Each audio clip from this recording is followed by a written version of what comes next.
کوئٹہ میں 18ویں یوم آزادی کے موقع پر صوبائی اسمبلی کے سبزار میں پرچم کشائی کی تقریب سے خطاب کرتے ہوئے وزیر اعلیٰ بلوچستان میر سرفراز مفتی نے کہا کہ آزادی کا دن ہمارے اسلاف کی عظیم قربانیوں کی یاد دلاتا ہے، اور اس سال یہ دن اس لیے بھی غیر معمولی اہمیت کا حامل ہے کہ ہم نے ایک ایسے دشمن کو شکست دی جو نہ صرف طاقت میں 7 گنا بڑا تھا بلکہ تکبر اور غرور میں بھی ڈوبا ہوا تھا۔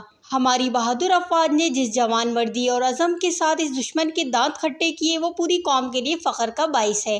اہلیان بلوچستان کی جانب سے افواج پاکستان بالخصوص field marshal chief of army staff general Asim Munir, صدر پاکستان آصف علی زرداری اور وزیر اعظم پاکستان میاں محمد شہباز شریف کا شکریہ ادا کرتا ہوں، جنہوں نے قیادت، بصیرت اور اتحاد کا شاندار مظاہرہ کیا۔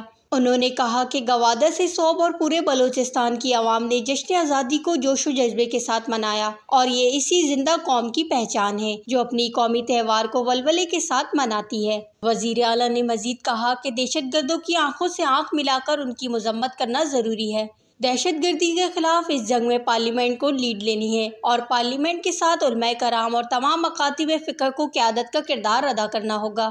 وزیر اعلیٰ نے یقین دہانی کراتے ہوئے کہا کہ بلوچستان سے دہشت گردی اور بدامنی کا خاتمہ قریب ہے، اور ہماری بہادر فورسز، پولیس اور قانون نافذ کرنے والے اداروں کی قربانیوں سے امن کا سورج جلد طلوع ہوگا۔ ہم نے ماضی میں بھی ایسے حالات دیکھے ہیں اور امن کی جانب بھی لوٹتے